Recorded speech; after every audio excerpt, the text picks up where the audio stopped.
welfare was never designed for black people, period. If you look at the statistics, there are more white people on welfare than black. I agree. I agree. Yeah, 25% of black Americans is on welfare. The rest of that percentage is white. But then, when you even look at the economic side, these people that's on the welfare system, I ain't talking about us. I'm talking about the white population. They're on welfare. They're living in $60,000, $70,000 houses. They're driving up-to-date cars. I done seen it. You can see it every day. But then, when we go to apply for the same system, there's a catch-22 in there. Just like you said, back in the 60s, they were hiring their husbands from the people that was coming over. And believe it or not, these people were coming over not just in the daytime. They middle of the night. People are asleep, knocking on these people's doors and going in the house, and the man is hiding in the closet, up under the bed, or going out the back door, out a window, whatever, so they can get caught.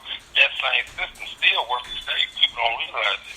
These low-income houses that these people are staying in, if your husband is in there, when they come to do an inspection, you just lost your voucher. Right. Exactly. Okay, but see, my problem with it is it's a welfare system that's created to help those that are less fortunate. So if she down, that means he down. And if you want to build them up, you let them stay together and build them up. But now you want to separate. So now therefore, that's where you got, like you said, you took the black man that's out. But really, it's not the black man that steals the house. Now, he controls it and runs it. But you're on that woman. That's your foundation. That woman is your foundation. You build everything around that woman. You know, so, what I don't like about that is the fact that, you know, that particular system has forced honest people to lie and be immoral just to be able to get what it is. They don't have no choice. I understand that. I don't even face that. I understand it. I don't like it. And I think it needs to be, you know, things like this need to be pointed out to children. You know, entrepreneurs, just think about it. You got whole generations of people, you know, including myself, Kane, you know, that have gone to college. And in college, what they're teaching you basically is how to work for someone else. Right. I would never. They're never going to teach a black man to work for himself. But it's already within us. That's the thing. But we're so stressed out from the socio-economic areas. Certain things not a name. You know, say for instance the segregation of a city. Look at Jackson. Look at Chicago. Look at major cities that you know. Those cities, without having to say it, are segregated. If they lower rent in Annandale to $650 a month, don't you know people would move that could afford it? Vice versa. If they took a house in, say, Brown Bottom and made the rent on it $1,200 a month, what that basically does is it forces people, they have to go where they can afford. So what they do is they create a when I say they, I mean the parties that be, whether they be black or white or Mexican or whoever, there's a socio-economic barrier created by people, you know, in order to block out a certain type of people. That makes sense. You know. Okay, well, see, on that note. And it's been going on over 40, 50 years, and it's almost like nobody notices. And the life expectancy, you know, things that should scare us, we're not even paying attention to. And that's what I mean when I say we've forgotten our struggle. The life expectancy of somebody living in Annandale is 20 years more than somebody who would live in Brown Bottom. Do you know why? Yes, I know why. Stress. It's the area we live in. No, and we're boxed in, and that's what's happening. You know, and it's almost like a bunch of animals in a cage. When you put those animals in a cage, they're going to react the way animals should react. But the problem here again is without that black man, being the authoritative figure and the example setter for the household, we'll lose the way. We have lost it. Children now they're so desensitized. The only way you can talk to them is to text message them. You can be in the same house with them. You got to text message them. You gotta hit them on Snapchat.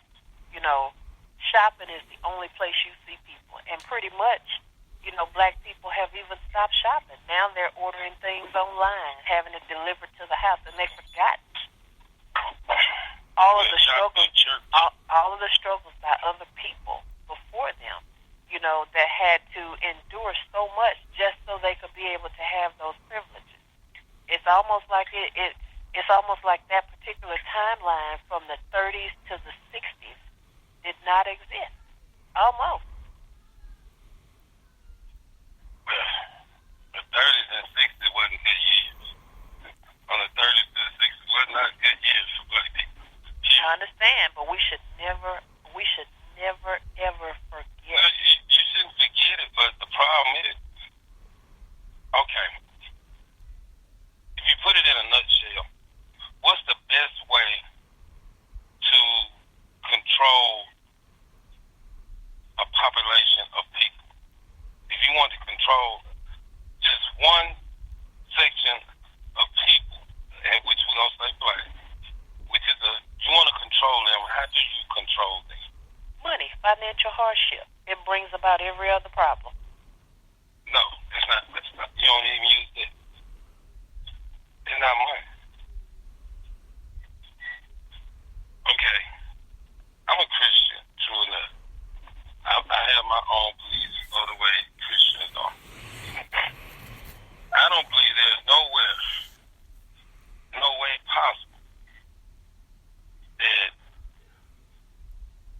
I'm supposed to allow somebody to spit on me, kick me, slap me, punch me, beat me, or do any harmful thing to me, and I don't retaliate back. I don't believe that I'm supposed to turn my other cheek and let you slap the other. I'm not that type of Christian. I'm still under construction. I'm just not going to be that way. We was taught, even us, we was taught as kids, this Bible. It's been translated. I can hear.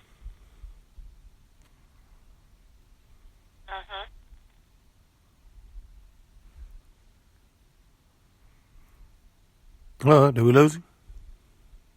Yeah, I think so. Well, I'm gonna say this: the one thing I say that we lose our way some kind of way, I would definitely say it's been taken for granted. And it's like anything else. Once you get an abundance of something or a lot of something, you just don't. I mean, it's an automatic reaction most of the time that some people are going to take it for granted. Some of it, I think, is people taking it for granted, and some of it is ignorance. But I believe, as the most part, as a whole, we pretty much still know our struggle because we're still experiencing it. Especially in recent, since, we have a president now that constantly throws it in your face, in some way or another, or law being changed. It's probably, if anything, it probably got recertified again once he became president or as of late. But I did think for a while there that we got a little bit too comfortable in our ways of thinking that some people understand our struggle. And just being honest, everyone's not going to understand our struggle. People drive me crazy with that one, like other races and whatnot, because they're not black. So there's whole parts of their life, I don't care how much they're around you, that they're just not going to experience or see. So I said the best way, if you want somebody to be knowledgeable about your struggle, well, your own people anyway, is history, man. Now, I will say that it's a lot of people don't know their history. Because if a lot of people knew their history, they'll be running to vote every time something turn around. If they just really knew their history. It's like, now, what you said earlier about young people with text messaging, yeah, that's pretty true.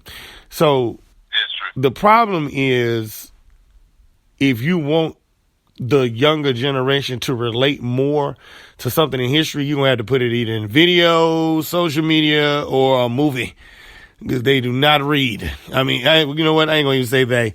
as a whole. It's just reading is a lost art. It's not really a lot of people that read. Now, if you put it in a movie or you figure out some way to constantly have it on social media, you'll get people a little bit more aware to situations. I see you have to think about it like Black Lives Matter, for example. The reason Black Lives Matter spread so fast and it seemed like it went everywhere is because of social media. And that's what they know and that's what they gonna adhere to. So you have to figure out like for people that like if you're out there and you're just trying to figure out a way, how can you help your community, help change the world, things like that. It's gonna start with making people aware. You have to figure out some type of new way to bring your message across, preferably on something like either social media or like you said, Snapchat, things like that. And that will get their attention. If you do that, like it's a lot of history that people don't know, just like they've been fighting for the longest to try to say that the conqueror of Rome is not black. Now, in everybody's defense, you know, some people, I ain't gonna say some people, white people, I'm sorry, they say we try to make everything black, but this is what people don't believe. Just like Mike said earlier. I mean, I don't believe, or people don't really realize.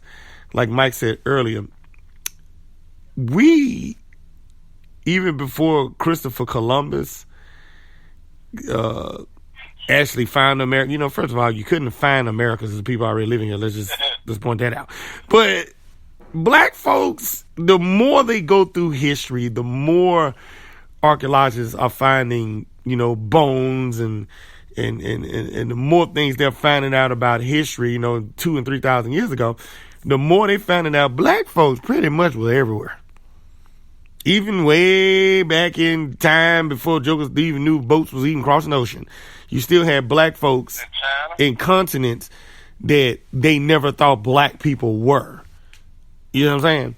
And they finding proof of that every time you turn around. They find a little bit more proof that there was some black people somewhere where people thought there were no black folks. You understand me? So it seems that in all cultures that we probably had a hand or you know, into doing something in the first place. So our history go way deeper than most people know or that we even know at this point. And I'm trying to, you know what? I'm sitting here trying my hardest to remember the name, and for some reason it is escaping me. But through history, it's a lot of things that happen that try to erase us from history. Things they found that, you know, like they said, they shot the nose off the Sphinx. It wasn't just the Sphinx. It's like, man, you can go clear to South America with Mayan religion and stuff now, where you could see, where they could see the statues were showing that there were black men there, and stuff that they made that just showing that there were definitely some black folks there. And people tried to destroy it. Now I'm gonna tell you something. You said something about religion earlier. Now I'm about to piss a lot of people off, but you know, it's the truth in its history. So I'm sorry, but whatever. Truth is the light. Through times of when Christianity first kind of started circling the globe, a lot of history been erased through the Catholic Church and Christianity. A lot of it. Like, especially during the Crusades. So, like, say, for instance, in time, there was, if they, like, say, for instance, they fell upon the tribe or somewhere or something, and they saw that they weren't practicing Christianity, but they wanted to do too. They was like, basically, you're going to practice it or die. And if you had history for your people at the time, they basically would erase your history to try to make you concentrate more on Christianity. So, don't get me wrong, it's not just us as a people, black people, that been robbed of their history. It's a bunch of cultures that have in the background of that was the Catholic Church. Now, it is what it is, you know, and that's how it happened. I'm sorry to be the bearer of bad news, but that's what happened in a lot of cultures, and that's why you don't know a lot of history, and that's why we don't know a lot of our history. But the longer the world, or the older the world get, and I really truly believe in within the next 500 years, because we're going to be dead, gone in dust, but they're going to find out at some point that there was whole cultures in civilizations. They're probably